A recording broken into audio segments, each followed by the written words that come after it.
Hi friends, എല്ലാവർക്കും നമസ്കാരം. ഞാൻ ഇന്ന് കാണിക്കുന്ന റെസിപ്പി നമുക്ക് വീട്ടിലെങ്ങനെയാണ് ആൽമണ്ട് മിൽക്ക് ഉണ്ടാക്കുന്നതെന്നാണ്.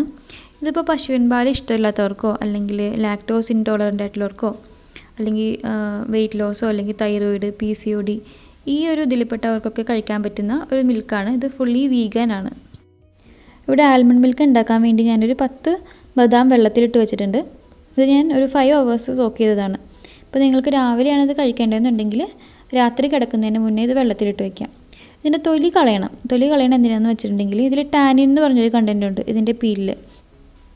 അപ്പോൾ ഈ ടാനിൻ മുഴുവനായിട്ട് റിമൂവ് ചെയ്യാൻ വേണ്ടി ഈ തൊലി കളയണം. എന്നാൽ മാത്രമേ ഈ ബദാമിൽ അടങ്ങിയിട്ടുള്ള മുഴുവൻ ന്യൂട്രിയൻസും നമ്മുടെ ബോഡിയിലേക്ക് അബ്സോർബ് ആവുകയുള്ളൂ. ഡെയിലി ഡയറ്റിൽ ബദാം ഉൾപ്പെടുത്തുന്നത് ഭയങ്കര നല്ലതാണ്. കാരണം ഇതിൽ ഒരുപാട് വൈറ്റമിൻ ഇ, മഗ്നീഷ്യം, പ്രോട്ടീൻ ഇതൊക്കെ അടങ്ങിയിട്ടുണ്ട്. അത് കൂടാതെ തന്നെ ഇതിൽ ഒരുപാട് ഫോളിക് ആസിഡ് കണ്ടൻറ്റും ഉണ്ട്. അപ്പോൾ അതുകൊണ്ട് നമ്മുടെ ഡെയിലി ഡയറ്റിൽ പ്രത്യേകിച്ച് സ്ത്രീകൾ ബദാം കഴിക്കുന്നത് നല്ലതാണ്. ഇവിടെ ഞാൻ ബദാം എല്ലാം പീൽ ചെയ്തെടുത്തിട്ടുണ്ട്. ഇത് ഞാനൊരു മിക്സിയുടെ ജാറിലേക്ക് ഇട്ട് കൊടുക്കുകയാണ്. ഇതിലേക്ക് ഞാൻ 1 കപ്പ് വെള്ളം കൂടി ചേർത്തിട്ട് നന്നായിട്ട് അരിച്ചെടുക്കും. ഇപ്പോൾ ഒരു 10 ബദാമൊക്കെ എടുക്കുകയാണെങ്കിൽ 1 കപ്പ് വെള്ളം മതിയാവും. ഇപ്പോൾ നിങ്ങൾ ഒരുപാട് വെള്ളം ചേർത്ത് മിക്സിയിൽ അടിക്കുകയാണെങ്കിൽ സൂക്ഷിക്കണം, കാരണം അത് മുഖത്തേക്ക് തെറിക്കാൻ സാധ്യതയുണ്ട്.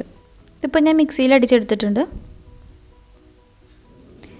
ഇതിൽ ചെറിയ ചെറിയ തരികൾ ഇങ്ങനെയുണ്ട്, നിങ്ങൾക്ക് കാണാൻ പറ്റും സൈഡിലൊക്കെ.